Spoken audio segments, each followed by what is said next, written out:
Welcome to A2Council Update, a recap of the Ann Arbor City Council meeting on February 3rd, 2025. This week's council meeting included comments and discussion about spending over $2 million on a Firetruck to service downtown, amending the standards for scoring bids on city contracts, rezoning land to provide park amenities to an affordable housing community, and requesting a legal memo about city advocacy at the Michigan Public Service Commission. This is the voting chart for the council meeting on February 3rd, 2025. All votes were unanimous. Councilmember Cornell from Ward 5 was absent. This was her 9th absence since taking office in November 2022. You can find detailed information about this meeting at a2council.com. Like and subscribe if you would like to see more content like this.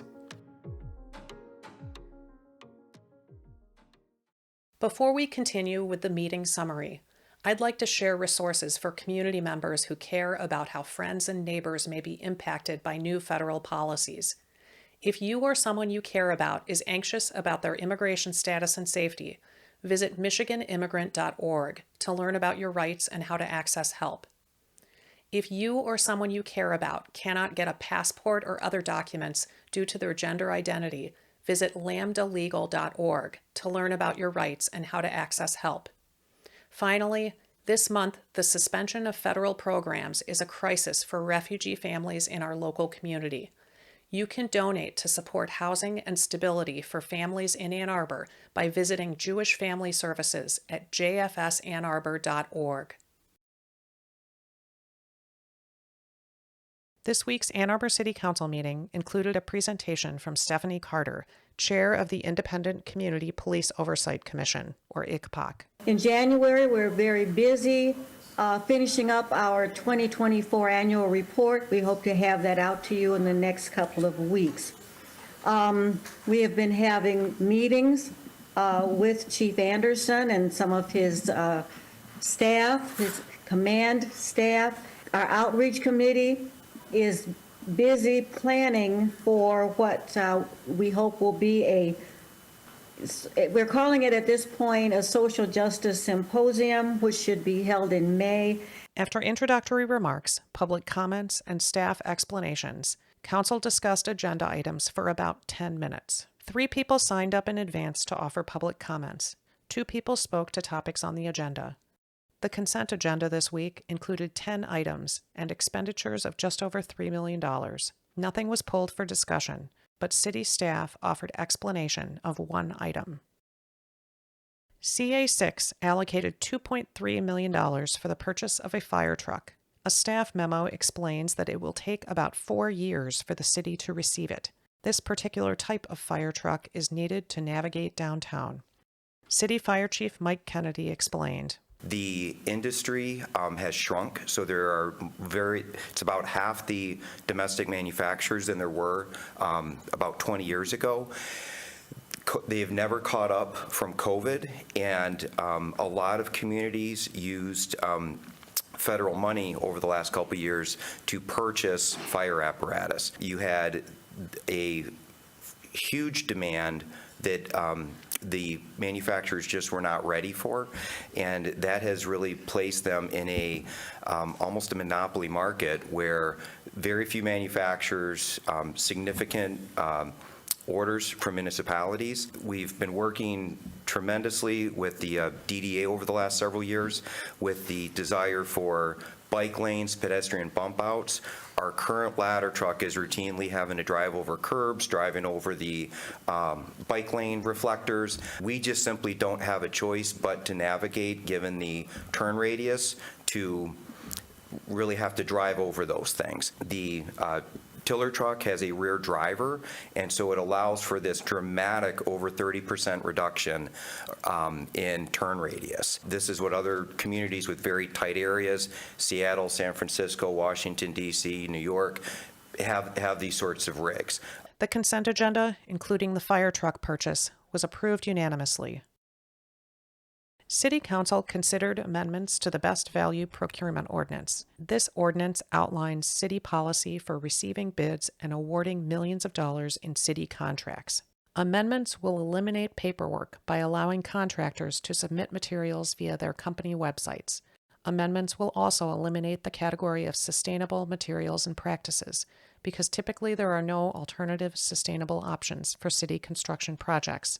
Last month, when these amendments were considered at first reading, Councilmember Iyer explained, This one I'm really excited about because this is finally going to allow us to score bidders on things that we value, like whether they pay prevailing wage on projects all the time, not just city projects. That detail is not in the ordinance amendment or in the staff summary of proposed changes.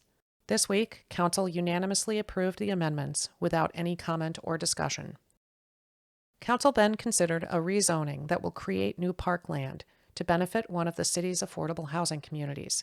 3 parcels at Dexter Road and Sybald Drive will be rezoned from single-family residential to public land in order to create a park. This land was purchased by the city in 2021 to meet a need at the affordable housing community of West Arbor. According to a staff memo, this new public land will make room for a basketball court that will function as a space for older children to play separately from younger children, but still within eyesight and hearing of their homes. The city made the purchase with Greenbelt funds, which come from a millage approved by voters to preserve green space and establish new parks within city limits. The West Arbor community is relatively near Veterans Memorial Park, but the busy roads of Dexter and North Maple are a barrier to access. Earlier in the meeting, one of City Council's biggest campaign donors spoke to the issue. I don't oppose the specific proposal, but I believe it raises some concerns that we do need to address more holistically. I think we actually have too many parks. A lot of our park properties aren't special. They're just patches of turf or buckthorn thickets that provide no real value to our city or nearby residents. City Council should place a moratorium on new parkland acquisition until we can properly take care of what we already have. We have lots of money to buy new parkland, but not to maintain it once we have it. This is, of course, because of the Greenbelt Village, which sets aside 1/3 of its funds for park acquisition within the city. I'm not completely sure this is possible under state law, but if we can, you should put forward a ballot question to the voters asking to reallocate those funds to capital improvement and maintenance instead of park acquisition. Council offered a brief introduction. Due to a renovation a little while ago and the installation of a playground for little people, the playground for tall people was taken away. I guess you don't have to be tall to be on a municipal basketball court, but in any way. So it is wonderful that this land has been acquired. The rezoning was approved unanimously at first reading. At a future meeting, it will be the subject of a public hearing and final approval at second reading. Without discussion, Council approved changes to the composition of the Public Market Advisory Commission in order to add 2 new members. At a future meeting, these changes will be the subject of a public hearing and final approval at second reading. Finally, Council considered a resolution directing city attorneys to provide a legal memo about city advocacy activities at the Michigan Public Service Commission. This state commission regulates and sets policy for utilities that service Ann Arbor, including DTE Gas and DTE Electric. Since 2020, the city has participated as an intervener in multiple hearings before the Michigan Public Service Commission. Council briefly discussed the resolution. The City of Ann Arbor, OSI, City Attorney's Office have done a great deal of innovative work and a great deal of work that has been to the benefit of Ann Arbor residents and residents throughout the entirety of the service areas.